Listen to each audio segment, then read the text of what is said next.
Welcome back to the David67 YouTube channel.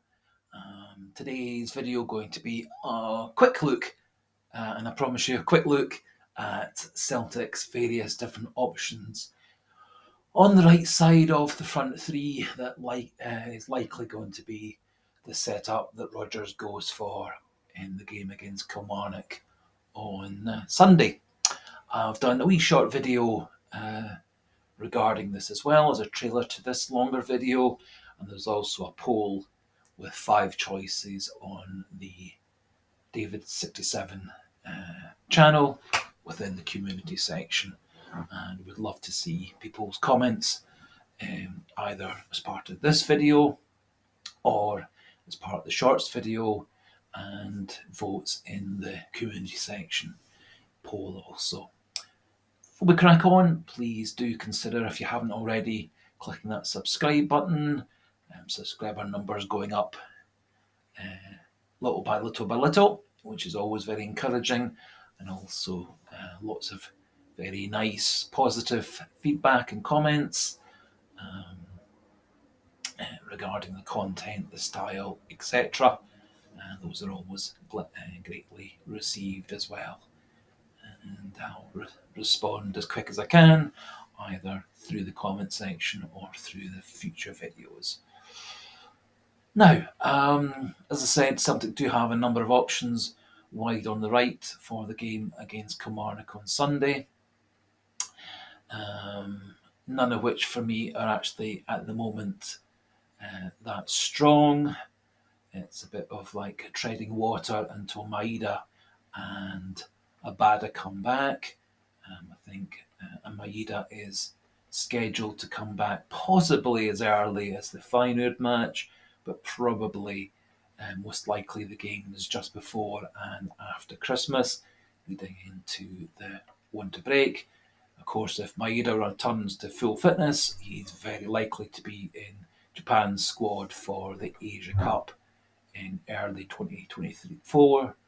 Which will take him away from Celtic for the best part of 6 weeks up to the middle of February. Maeda and Abada, I think, probably scheduled to be back around the return from the winter mid-season break, alongside Rio Hatate's, who's also scheduled to return there. So having Hatate back will give us extra options in midfield. I think Rodgers would be well advised to keep going with Vata, O'Reilly and McGregor as much as he can up until then.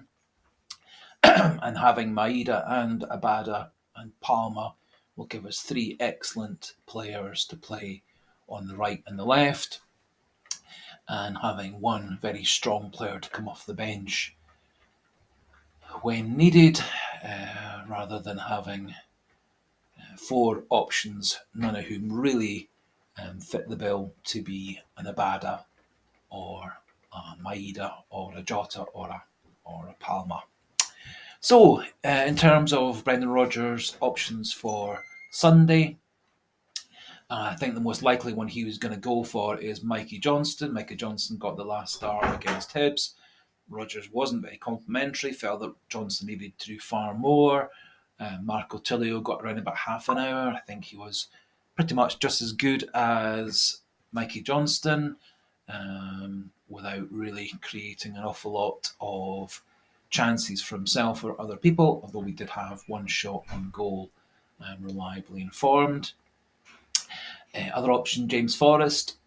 James Forrest has started a couple of games, although not finished any games. More typically is coming off the bench. And coming off the bench, he has been quite productive, such as the goal against St Johnston, and earlier in the season, the late goal against Ross County. Yang has probably had the most options on the right and on the left, occasionally as a starter, occasionally coming off the bench. However, I think probably his confidence is down, and so he needs a couple of weeks to rebuild that confidence. And the final option that I think Rodgers has, but is very unlikely to go for, would be Vata. Rocco Vata's had a great season for the B team in the Lowland League and the Euro Youth League. And I really do think that Vata and Mackenzie Carse and Mitchell Frame, three of whom are pretty much the big stars in the B team, I think all of them need to be involved with Celtic's first team squad on the bench and some late substitute appearances over the next few weeks to get them all involved and also to see how they are at the highest level. Rocco Vata did have a few games at the end of the season under Ange Postecoglou and did okay, again without really being a big influence on any games. However, Vata has played well in the European Youth League and has played well for Republic of Ireland's under-21 side. So just looking at the stats for those players, James Forrest so far this season, 14 games, 2 goals, no assists. Mikey Johnston, 5 games, no goals, 1 assist, which was getting the penalty against Motherwell rather than actually setting up any goals. Marco Tilio, 2 games, both as subs, no goals, no assists. Hyun Jun Yang, 18 games, a mixture of starts and off the bench, 1 goal against Aberdeen and 1 assist, which was also against Aberdeen in a different match. Rocco Vata in B team and under 19 EuroLeague games, 14 games, 10 goals, no assists. Of all those options, I think, as I said earlier on, that he's most likely to go for Mikey Johnston again, with Forrest and Tilio on the bench. I personally would like to see Marco Tilio starting with the backup of Johnston and Forrest on the bench, with both those two able to cover right and left. I think a vote of confidence in Marco Tilio could be a very good option from his videos from his time in Australia, which are available elsewhere on the channel in a couple of different videos. He looks like a very, very good player, was the best player in Australia the season before he came to us, was part of the Australian World Cup squad this time last year, and is very much involved in the Australian Olympic squad for Paris 2024, and for that reason may well be involved in the Asian Cup in the first 6 weeks of 2024. Later I'll be doing a wee preview short video tomorrow and a preview of the Kilmarnock game longer version tomorrow, and I'll go through what I think the team should be, as there are a few places under consideration for the Kilmarnock match, especially as it will be on a plastic pitch, which can be a bit of a nightmare for those with leg, knee, hip problems. A couple of wee bits of news with regards to Celtic. Harry Kewell seems to be top of the wish list for Yokohama in the Japanese J-League to take over as their manager.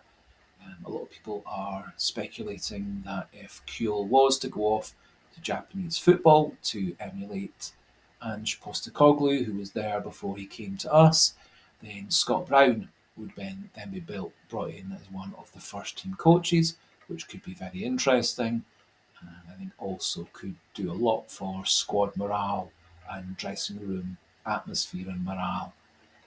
As Scott Brown was undoubtedly an absolutely brilliant servant of Celtic, and also a very, very bright young man as well, with a lot of tactical awareness and ability to bring on young players, and so would actually be, I think, a very good option, even if Harry Kewell wasn't to go off to Japan to manage. Other bit of news is that Celtic seem to be very much rekindling their interest in Mattias Kvistgaarden of Brøndby, current Danish under-21 international, Celtic were said to be close to signing him for around 5 million in the summer, but Brøndby wanted to keep hold of him to get through their league and European campaign. He has had a moderately successful season with Brøndby without scoring an awful lot of goals. But it appears there are quite a number of mid-table and lower-table Bundesliga and mid-table and lower-table um, English Premier League sides in the running for him in the winter transfer window, and it now appears Brøndby are upping his transfer fee to upwards of £8 million. I think 4 or 5 million for him was entirely reasonable. At 8, I think probably Brøndby are pricing him out of the market, both for a transfer to Celtic or to any other club looking for an additional striker. Also on the radar for Celtic, said to be Lawrence Shankland, who also supposedly is interesting Rangers, and also Bojan Miovski at Aberdeen. Has scored 11 goals this season.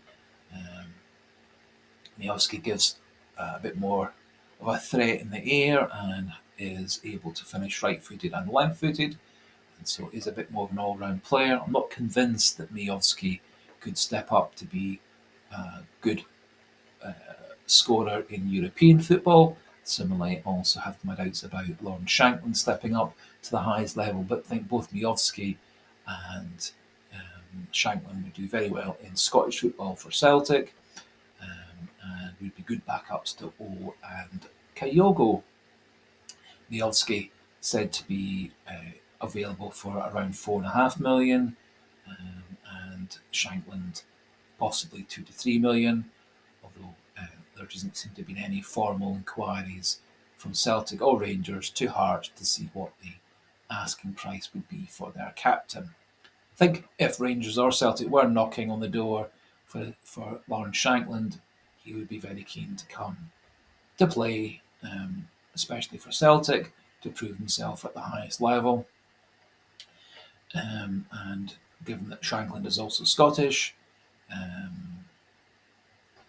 he would be, for me, a good option for Celtic as third striker to take the pressure off O and Kyogo. Whether he is good enough to score enough goals for Celtic all by himself when Kyogo and O are off at the Asian Cup, that's another matter, which also brings into the frame using a Tilio or a Palma, who are both capable of playing through the middle. Maeda and Abada would be the case there as well. Maeda likely won't be available as he'll be off in the Asian Cup alongside Kyogo and O, and also Vata, who has been playing through the middle much more this year for the B team and in European Under-19 League. He also would be an option to play as a striker or coming off the bench. So, as I said, there is a wee shorts video to go with this longer video, and so do feel free to use the comment section of the short video or this longer video, and there's also an online poll, and I would love to see what the votes are regarding which of the 5 options Rogers should go for Sunday. So, thanks for listening, thanks for watching. Do consider subscribing and liking if you haven't already. For today, thanks for listening, thanks for watching, goodbye, and hail, hail.